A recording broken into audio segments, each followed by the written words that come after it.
Alright, I'm Matt Cohen. I'm here to talk to you about the basics of hockey. How many of you have gone to a game and actually was able to watch it and know what was going on? You guys can raise your hands too. That's not very many. Well, I'm here to try and fix that.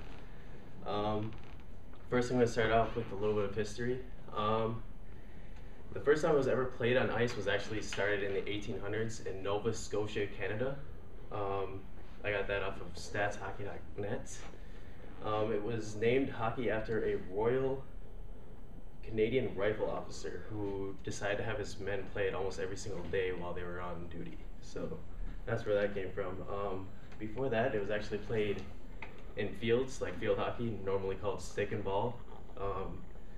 According to the history of hockey, it started actually way back in ancient times, even before Christ was born. And they just pretty much had a ball and hit it around with a stick and try to get into a couple of nets.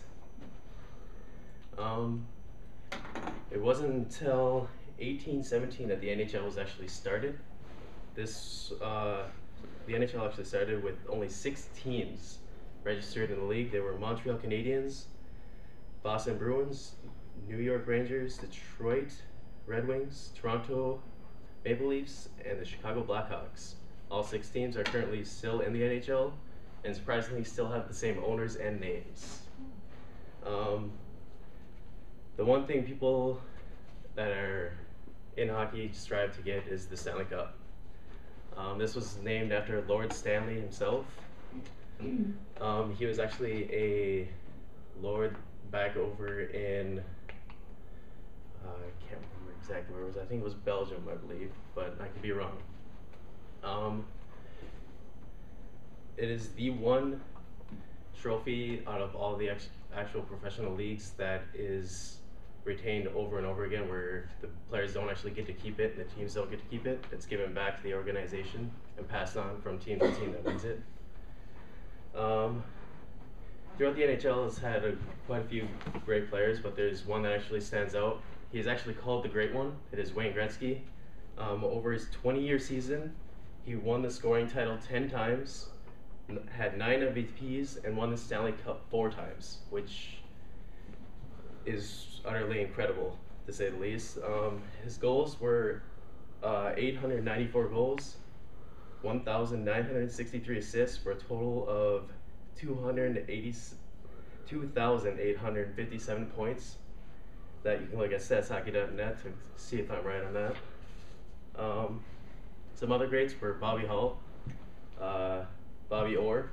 Anybody seen that hockey picture where he's getting tripped after he scored a goal and he's got his hands in the air, flying across the ice? That's Bobby Orr. I can't really do that right now. I'm not really in the mood for jumping in front of you guys. Gordie Howe was the only player. He played until both of his sons were actually playing for him on the same team in the NHL. He would play until the age of 40, I believe it was. Oh, wait a minute, that was not 40, he was 50, sorry. And then there's Mario Lemieux, who's the only person that considered could even skate with Wayne Gretzky as far as points go. And then Maurice the Rocket Richard, known as the fastest player ever to play the game of hockey. Alright, now to start with the basics, we got the rink, which is actually 200 feet long, and the width of it is about 85 feet. This actually varies depending on where you are. This is the 285 and the 85 dimensions were given to me by Winnetka Hockey Club, which is an internet site as well. There are 2 blue lines, a center red line, 2 goal lines, and 2 nets. And then, of course, there's supposed to be creases here. I basically decided not to draw them. The normal gameplay is actually very fast. Most of the changes that occur do not occur at whistles. They occur while the play is actually going, which a lot of people get really confused by at first. It's played with 6 players, 3 forwards, 2 defensemen, and 1 goalie. The first gameplay situation I'll talk to you about is offsides. Most people, this is the one thing that they get caught up on.